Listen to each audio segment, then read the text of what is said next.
Welcome to a brand new episode of Wind Down with Kev. Thank you so much for taking time out of your busy day, your busy evening to tune in, to watch, listen to, and to enjoy this podcast.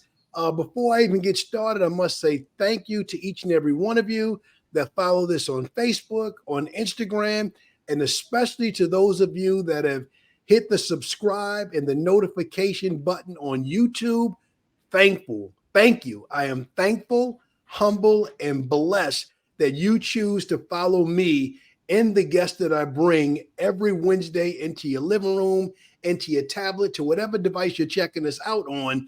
You know what we do here. This is the Wind Down with Kev, the Dream Chaser podcast, where I bring to you interesting conversations with amazing people, especially people that are out there chasing a dream just like you, and especially people that have achieved some level of success in pursuit of their dream.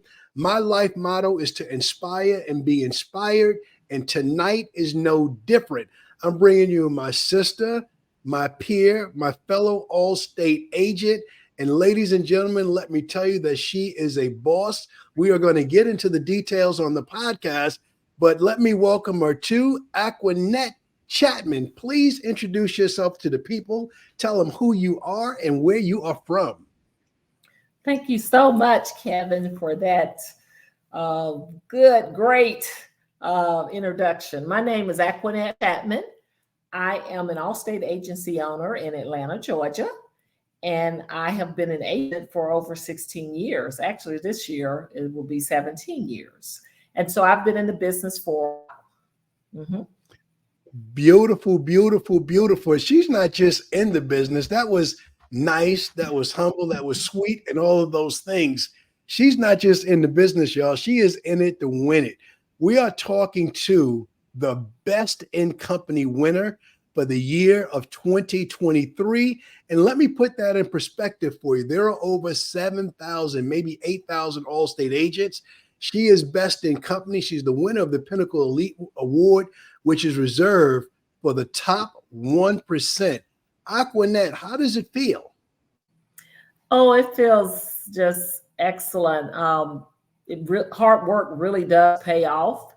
And so I'm just enjoying it. It's been a ride, but we made it through. And, it's humbling. It's exciting. It feels good to be honored, for the hard work that you do. And I really do believe, hard work, it does pay off. So we grind, but it's also very gratifying. So it feels really good to be, top in company, best in company. And I love it. Good. Enjoy it. This is your moment in the sun. You should bask in it, enjoy it, give thanks, and all of those good things that we do when everything comes together. Now, you said right off the top that it's been hard work. You didn't just walk into this 16 years ago and start off on the top? I did not, but I almost did though. Okay. Talk about it. So in the past, I used to be an engineer by trade. I have an engineering degree. And so I was an engineer. Okay. Age a little bit, but I started when I was really like 10 years old. So, nice. So anyway, I worked at FedEx. After 9/11, FedEx offered a payout, and that was something they had never done. And so, wow. I was like, I've been working at FedEx all these years. I want to do something different, and I want to try something different. And so one of my girlfriends, one of my sorority sisters, she said, well, you know what? You really do well at FedEx and you make good money. She said, so if you're going to leave FedEx, you need to look at doing something on your own. Well, by that time, I had gotten my master's from Clark, Atlanta. So I had gotten my MBA from Clark, and, my concentration was finance. So I was feeling confident about, doing my own thing, although I never knew that it would turn out the way it did. I just didn't know, but I knew that I was, had a good relationship with people. I'm good at building rapport. I've never been in sales at all. However, and can be kind of reserved sometimes. I'm not the salesperson that's all in your face, but I'm persistent and I do get the job done. So I started, and I got me a franchise book, Kevin, and I just started looking at franchises. So really, I would say insurance was not my first choice. I looked at a fitness center. Okay. I looked Subway, and I looked at both of those companies. And both of those companies, as you know, franchises, you have to pay a fee to be a part of it. And I went to the fitness center. I think it was Ladies Workout Express. It was someone here doing very well. And so I was kind of watching him.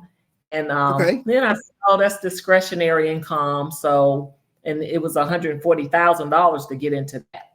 So the layout of that's a big number. Yeah, that's a big number. Then I looked at Subway, and I think it was $150,000 just to get in. So we're not even talking about startup costs or anything like that. We're just talking about the franchise fee. But just for the right to it got me started. Yes. And I wanted to do something that I didn't have to just start from scratch. It's already been proven. I know it'll work. So that's why I went with franchise. And one of my friends, he told me about the insurance industry. And he told me that he thought I would be good at it. He said, "You're good at building relationships." I would have never looked at the insurance industry because I didn't know about it. I mean, when I saw insurance, back in the day, I felt like it was boring. You see the little man with his briefcase, he come back and collect the money. I'm gonna jump in right there. I don't want to cut you off because you're flowing, but you said a lot of stuff there that I want to unpack. So first you mentioned your Sora. So shout out your sorority.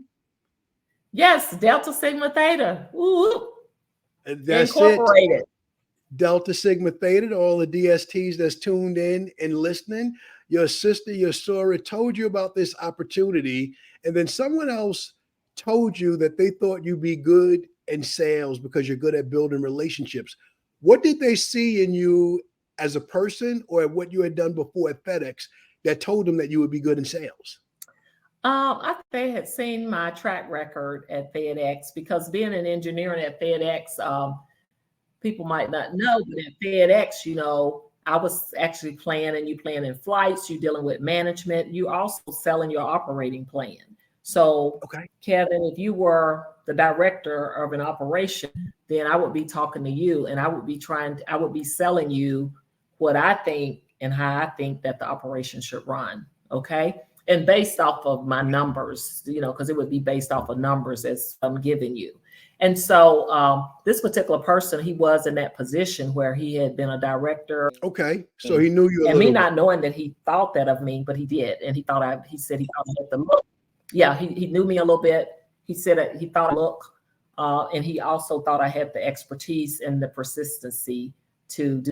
I don't know whether I saw insurance as sales. I just, because I've never even tried to sell really anything because my brain really is left. But I've learned that, from business school, I learned marketing and, I learned all the numbers, the overhead expenses, I learned all of that. So I felt more confident than I would have probably if I had, if I hadn't gone to grad school. I don't know if I would have felt confident in owning a business. And so I love what you said about the fitness center opportunity, that people go to the gym with discretionary income, where insurance is very different. This is a product that people have to have. They have to buy it from someone. So why not buy it from you, especially when you're representing a notable, well-known brand? Yes, brand is very important. Everybody needs insurance, and I can really attest. Even when the market crashed in 2008, I really felt like, I had just started. I started business in 2007, and I think the market crashed, in 2008. Mm-hmm. And, things were really not the best at that time. And, being new in business, you kind of, oh my God, what's going to happen? And, but I really felt kind of guilty a little bit because I still got paid. And yes. I mean, it was just amazing to me. And my sales leader said, this is a good business to be in, right? And I said, yes, because people still had to have insurance. If you own a car, you got to have car insurance. If you own a house, you got to have house insurance. And so it's ups and downs in business. Every business that you do is always going to be ups and downs. And that's just how it is. I learned that after 5 years because you really are. People think, and a lot of people ask me, well, how much do you think you're going to make in the first year? What you going to make? And really, you are going to be probably broke the first 3 to 5 years. Okay. Yes. And Yes. that's honest. And they'll tell you that when you go to business school or you looking at anything, it's just going to take about 5 years. If you can get over that hump, if you can get over 5 years, you'll do well. Even the same thing with the pandemic. I felt the same way. I was like, my team asked me, are we going to get paid, Ms. Chatman? I said, yes, if I get paid. Now, yes. Kevin, I'm sure you might have been like me. I still was kind of like, okay, I don't really know what's going to happen here because nobody had been through a pandemic, right? Right. And I think it was one of my best years. We wrote more business than we have written ever. Yes. Yes. So yes. The insurance business, I will say, and I always tell, people that I interview, especially, because a lot of us have not been exposed and we don't know that it really is a good kept secret. It's one of the best kept secrets. This is one of the reasons I podcast, and I want to talk to people like you because you're speaking to a lot of people that need to hear it. So you talked about it being recession proof, 2008, 2009. Shout out to the Recession Proof podcast. They do wonderful work. But then you fast forward and said that it's pandemic proof. Not only did we do well during the pandemic, we actually helped more people because people became more conscious of the need for life insurance. Was that your experience as well? It's exactly the same thing. I mean, they needed life insurance. They were really reviewing their policies. Guess what? They had time to do it because nothing was open. Everybody was at home. So the phone was really ringing off the hook. And I just really couldn't believe it. I was surprised. I think I was busier. It just seemed like I was really busy, just even with the housing market. That's still booming. It was still, people were still refinancing. People was buying homes. I mean, people were still doing things. So it just, it was just amazing to me. And I really, truly, I'm very just glad that I did go through researching and looking at the other businesses. I would have done well probably in any of them. However, the insurance, I was looking for something where, it's going to be, everybody needs it. It's not discretionary. That's what I was looking for. And I'm glad I don't have to deal with the food spoilage. I don't have to deal with food. No. Let me tell you what I know about the food business. I know how to order food. And I know how to tell you if it's good or bad, but the thought of being in the business, it frightens me. Ordering and having the right things and making sure you don't over order, under deliver. No, thank you. God bless everybody who has that gift. That's not mine. But let's have some fun for a minute. We jumped right into business, but I was scrolling, stalking your page, and you're posting about some dance classes. Let's talk about dancing. Like the dance, you're in the dance class. Let's talk about that. What's your thing? What? Another thing too, and they said athletes do very, very well in sales. Did you know that?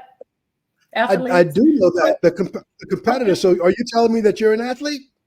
Yes, I would say I am. I used to. Okay, so in junior high, I played basketball, and I played pretty good. I was a pretty good basketball player. And then when I got to high school, I decided to be a majorette because, of course, my dad, he didn't want me to travel on the bus. And, we would have to travel far and all of that. And he just felt like me being a young lady and growing up, that he wouldn't have much control. So I had to change over and get in the band. So I became a majorette. But I've always been very athletic.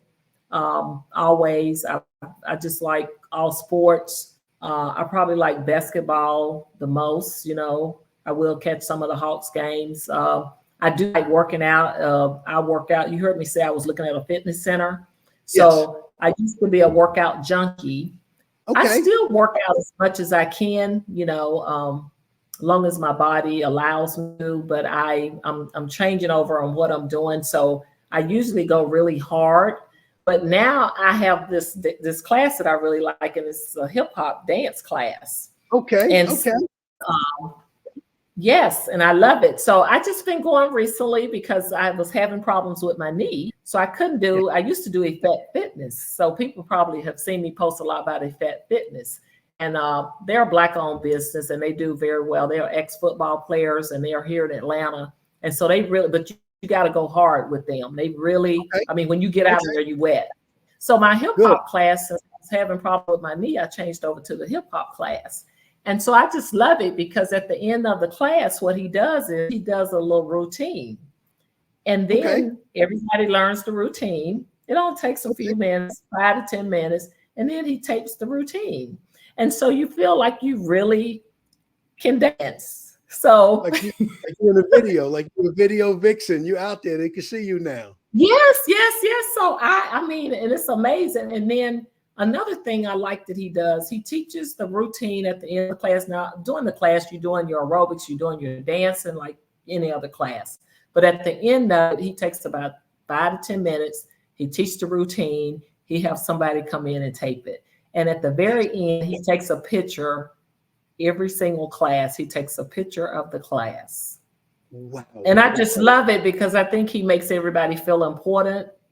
Yes. And he makes everybody feel like they did something. It's like a thank you, but he never forgets to take the picture.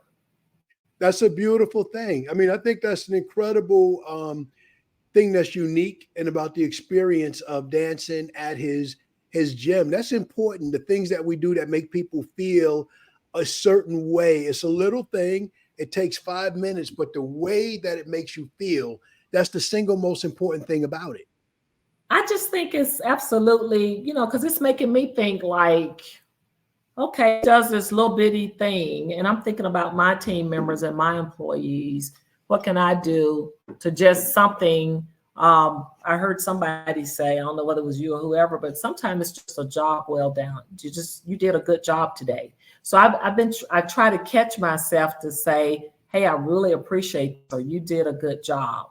Because I'm just looking at JV. He goes by JV, but I think his name is John. So shout out to JV Spears. Okay. He's the instructor, but you can also tell too. I'm sure that he used to dance or he dances because a couple of the guys in there and the young ladies, you can tell they can really dance. So people like me or you, people like me or you, it feels good to go in and learn the routine and then be able to do it within a few seconds. So I dance. I like to exercise. I think it's very important because if I'm not healthy, then I cannot work.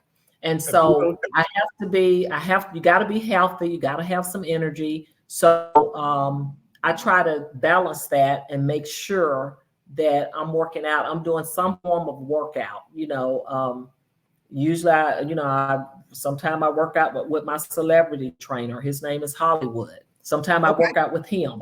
And so he motivates me. So I try to always be doing something. I'm active. Mm-hmm. No, I think that's important. And shout out to JV Spears. I might check him out next time I'm in ATL. I'm a reformed break dancer, so I'm here in New York. Oh, absolutely. Are you serious?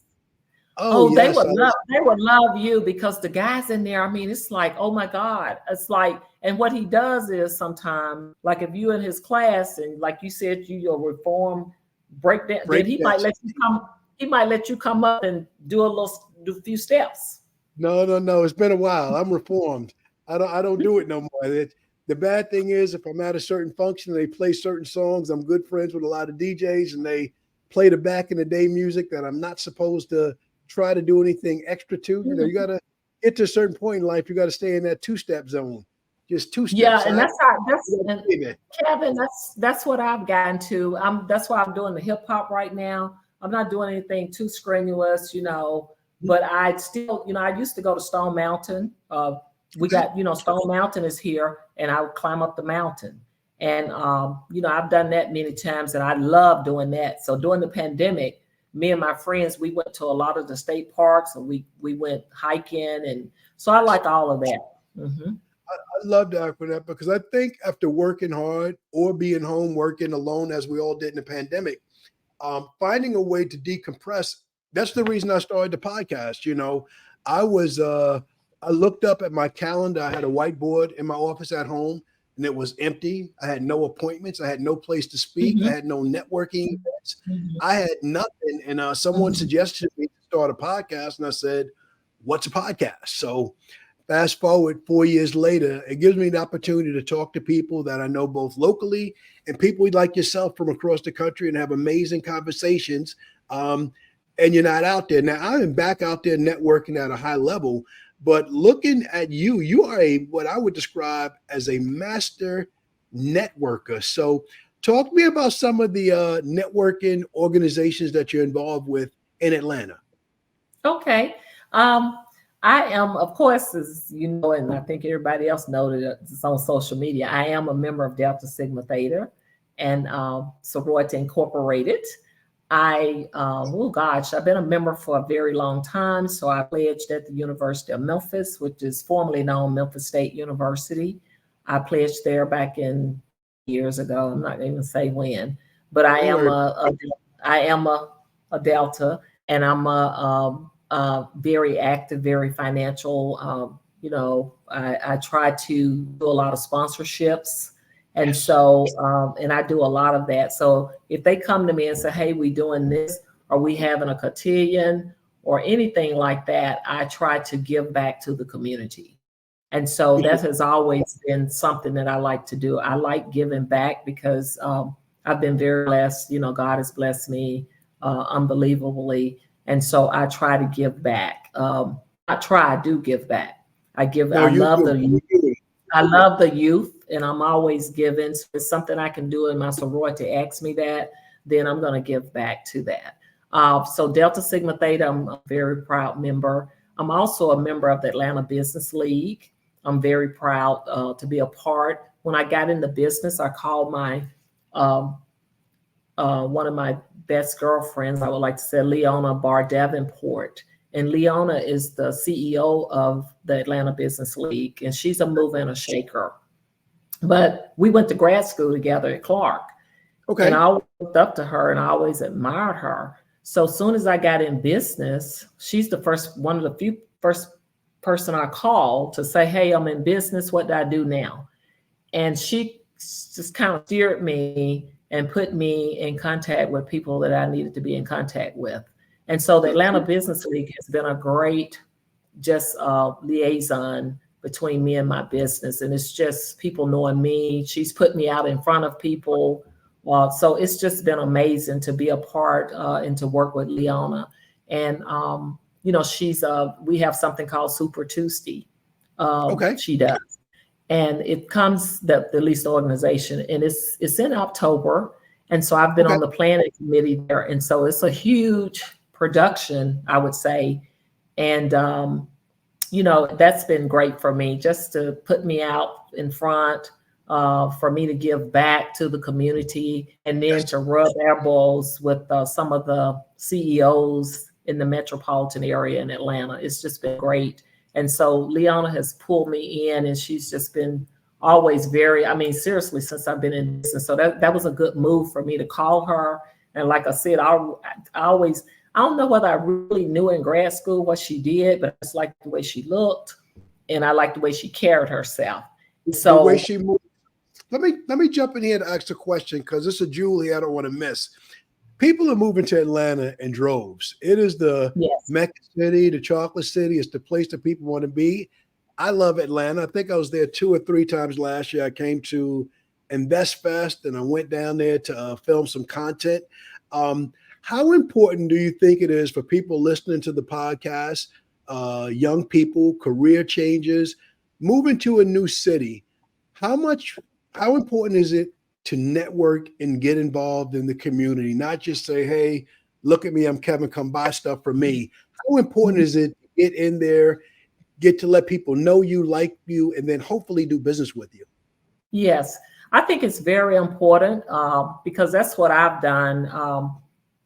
When I moved to Atlanta from Charlotte, North Carolina. I'm originally from Tennessee, Jackson, Tennessee, but I lived in Charlotte for maybe 2 or 3 years, right before the Olympics. And then I moved to Atlanta, and it is kind of hard to find your way sometimes. So it is good to connect with organizations like the Atlanta Business League.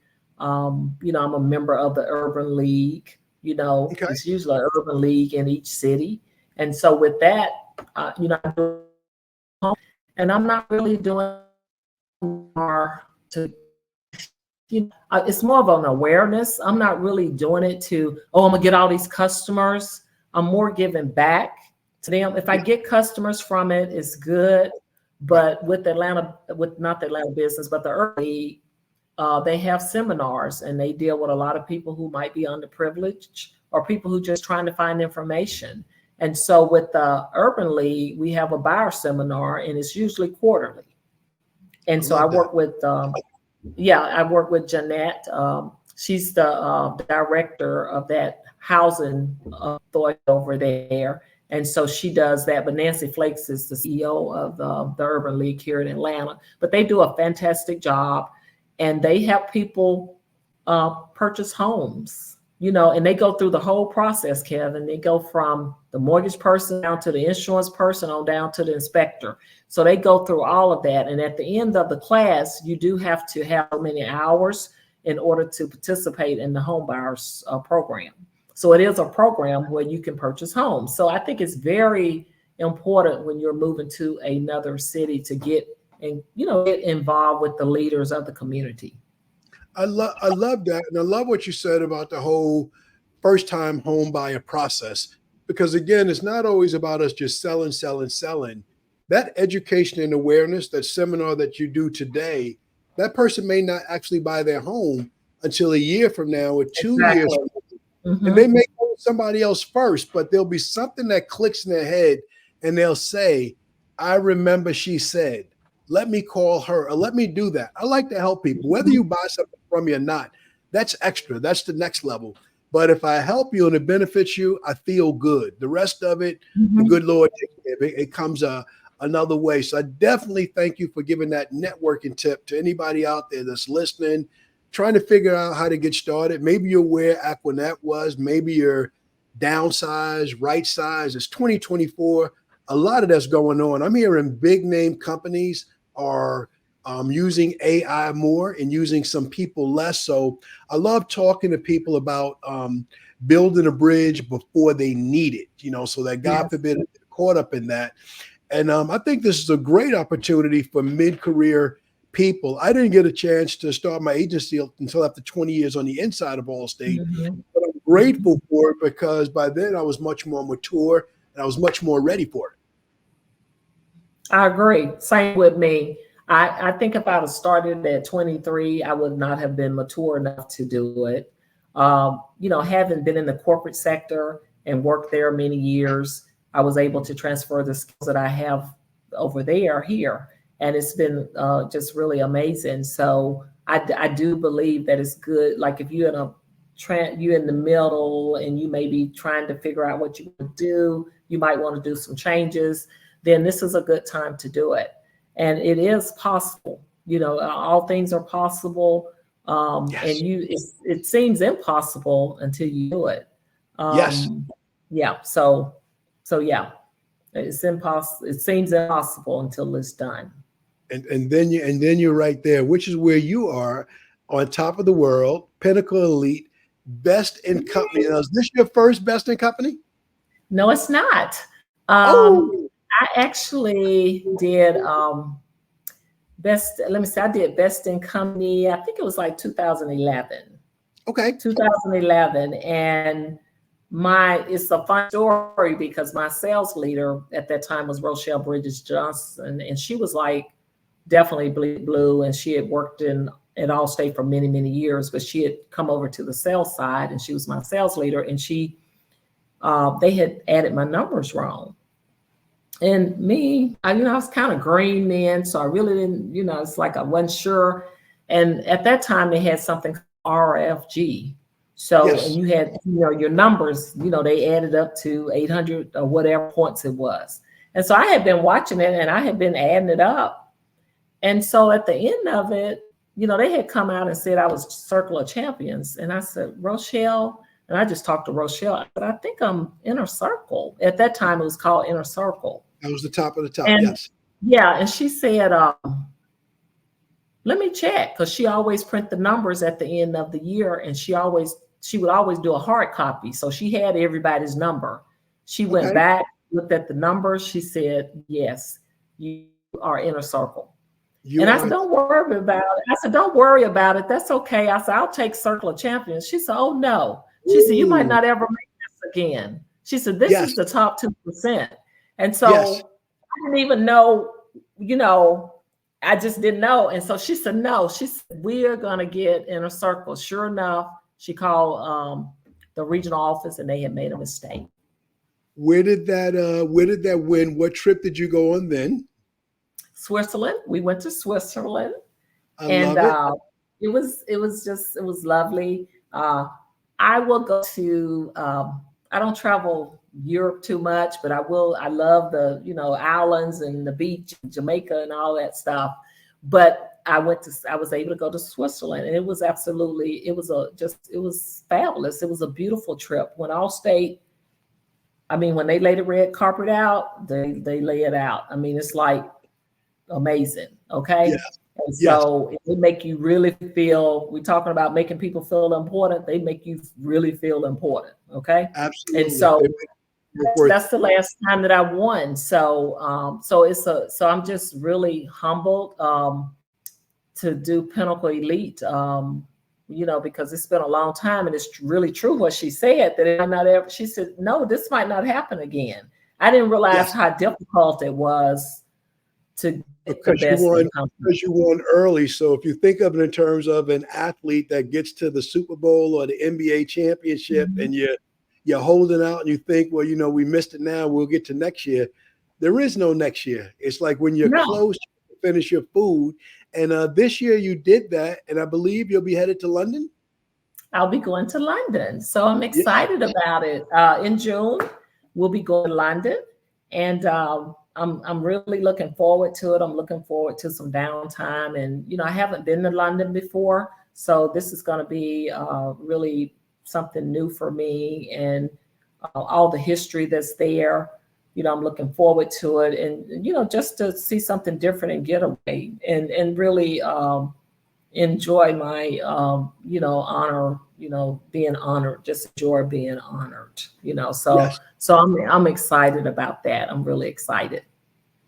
Well, I am excited for you. I'm happy for you. We touched upon a lot during this podcast. Is there anything you wanted to share with people that I didn't ask you about? We tried to go through. Let me check my notes. I usually like just to talk and not look at notes, but I think we touched upon most of what I wanted to talk about. But is there anything come to mind that you want to share with people that we didn't talk about? Let me see. Oh, I know what we didn't talk about. You mentioned something to me. We had a little two organizations that you're proudly a part of that we didn't talk about, which is the African American United Way, which was my first time ever hearing that we had a separate chapter within United Way, and then I'm a proud member of the National Black MBA Association. Yes, I am. The United African American Foundation. It's here in Atlanta, and I don't know whether they have it in other cities, because it is a branch of the United Way. Okay, but it's African American United Way, and they have a board and everything. I wasn't aware of it either until my good friend, one of my friends, and he actually, so I did. And so what will happen is they usually interview someone like I recall Grant Hill. I think he was interviewed, and he told his story, on what he does, and just kind of like what we're doing now. How did he make it, and how did he get to where he was, and how is he succeeding? He was there, and then I think the Tate brothers. I didn't even realize it was three of them. Okay. The Tates, Lorenz Tate, Oh, yes. Oh, actually, the actors. Yes. It's three of them, three brothers, and I didn't realize that. And I so, knew two. Okay. Wow. but they're very brilliant. I think they out of Chicago, and they talked about their parents, how they was brought up, and they do very well, and how they give. And all of these people normally invite people who have given back to the community. Common Yes. was another person that they interviewed. Common's Common was incredible. Yeah. yes, and so he was another person, and the guy that plays on I can't think of the name of the show. It's no longer on now, but he was recently there. I can't think of it, but it'll come to my mind. But anyway, it was that's very good. So I'm usually a sponsor, and they interview, and it's a luncheon. It's just a good exchange. But they do other things too. And let me see, what else is it that I'm a part of? The National MBA Association. National MBA. That doesn't mean that just because it's the last, it doesn't mean it's the least. The National Black MBA, since I have my master's and I went to business school, my concentration is in finance.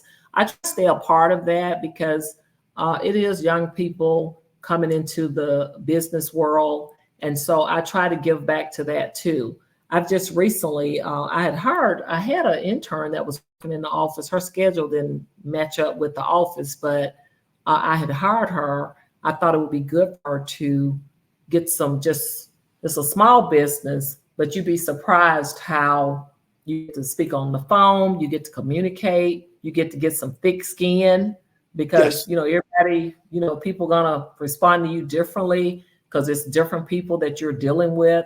So I thought it would be good for her. So she worked in the office for a while. So I was pleased about that. And I just happened to meet her at one of the meetings, and she was going to Clark, Atlanta.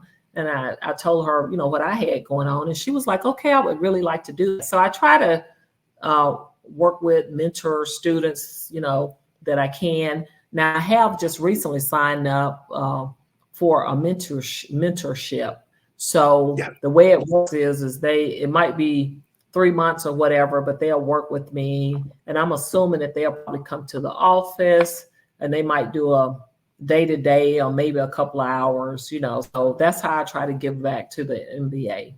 No, that's really, really priceless. I believe in mentorship and internships.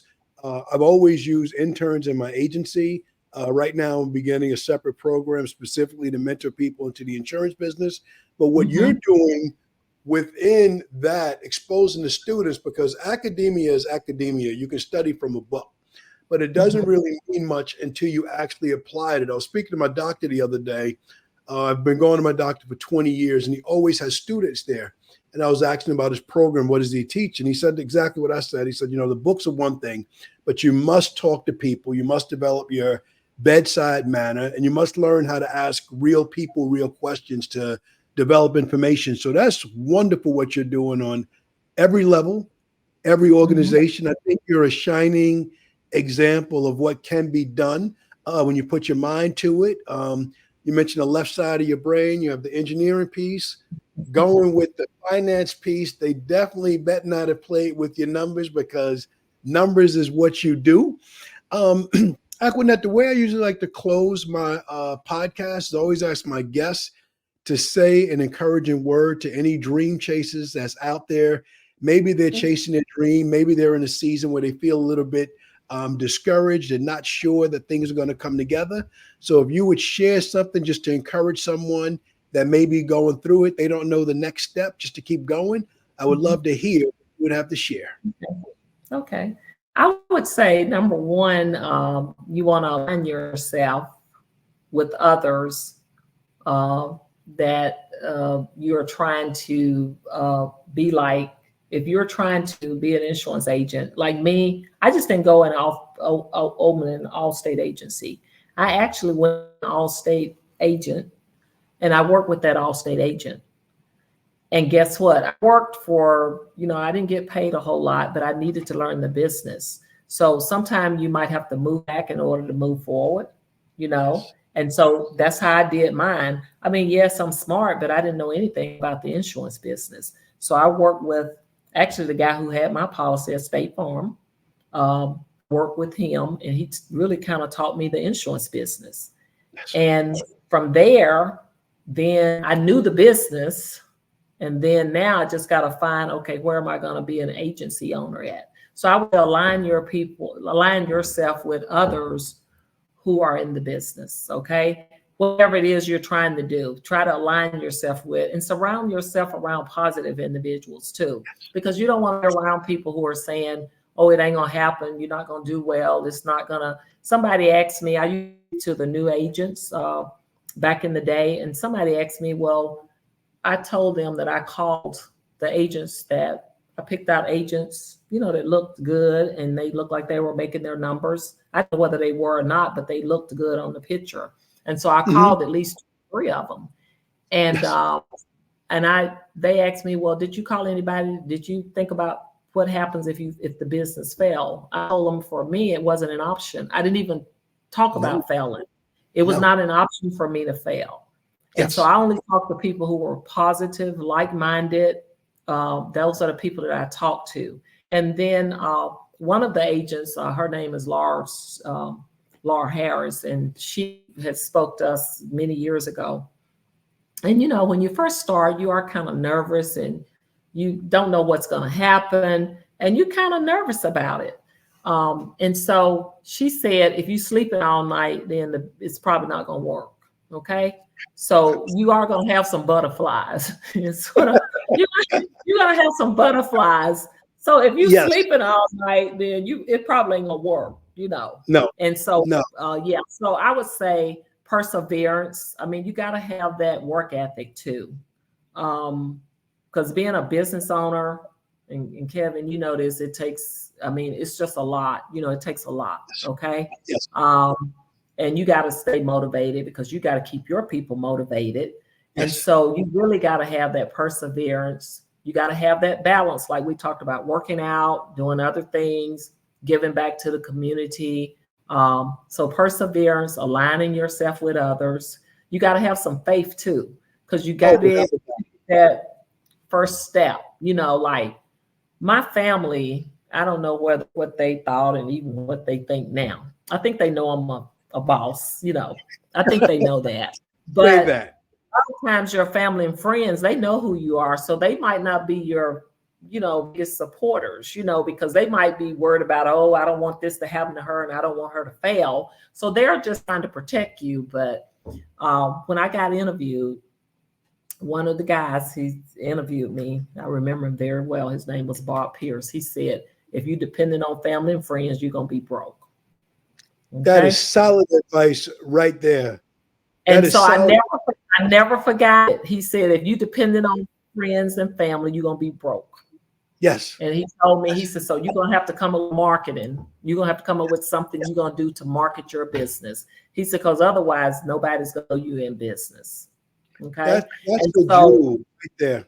I love that. Yeah. Yeah. So that's what he told me. And so I always, like a lot of people I write, in the business, I don't really know them, but I do a lot of marketing. I reinvest in you got to have a little capital too. You got to have some capital, because I think a lot of times we fail because we don't have the capital.